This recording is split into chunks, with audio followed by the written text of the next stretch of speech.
Now, when we're going to sit, it's only going to be 10 minutes. I'm just going to address, you're actually quite good, and you've never sat before. I'm just going to address posture. I think everyone's pretty good. I'd love a pillow behind your back. Do you have a pillow behind your back? I'd love a second pillow behind your back. I've written an article about posture, and it's a free PDF download, although I did see on a site that it's a free book download. They're selling it as a book. It's called Posture-pedia, and there are several meditation groups all over the country that are using it. I've just offered it out there, and it's got pictures, and it's funny, and it's got all different kinds of postures and how to sit. She's demonstrating a laying down posture, what happens when your legs fall asleep, pitfalls if your back hurts, slouching, what if you fall asleep, how you hold your hands, all that kind of stuff. And it's free, it's available. I'm just going to give in a nutshell what's important, especially on a warm day. What's different about a warm day?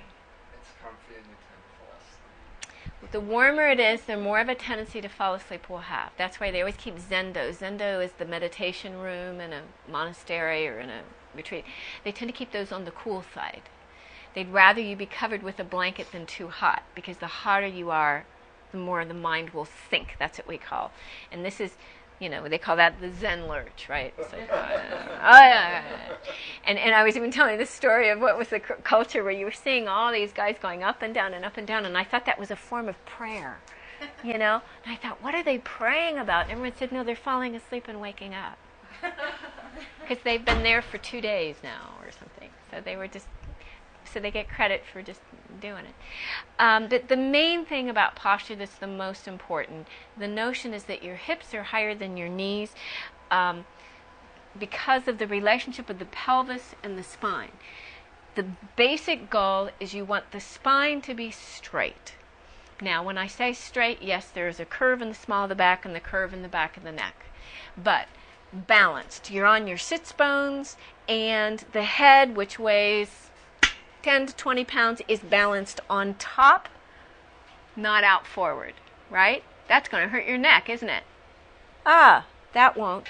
So we all have a sore neck and shoulders, right? Because we're at the computer all day.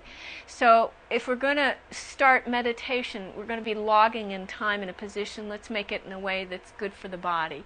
So you want it straight, not held, not tight, but balanced. And you can think of it as just kind of balancing this. And I tend to say like the head's lifting up lightly or something. What helps is the relationship of the pelvis. So if the knees are higher than the hips, so my background's, right? And then I just did a little, right? I'm asleep. If the other thing that some people do is, hi, I'm straight. I'm a really good meditator. And you're going to get really sore right there in about, 5 to 8 minutes. It's going to hurt. So we want it loose. We want it loose like you're maybe hanging by a string, like the head's a helium balloon and you're just hanging down from it, jaw relaxed. So you're balanced, not held. But the straight spine is helpful because of that hot day thing. When the spine is straight, there is an energy that goes up your spine that activates the reticular system of your brain that helps keep you alert. Remember this when driving if you get sleepy. Straighten up. So if you find yourself, hey, I'm starting to go to sleep. Well, yeah, there's just some people, there are 2 people, just the sound of my voice they'll knock out. But when you're tired, it's like there's nothing that wants to let you stay up. You want to curve. So if you're really, really tired, open the eyes. And we're going to work with eyes open practice anyway. So you're not going to have too much falling asleep in here, but it is warm, so I said that.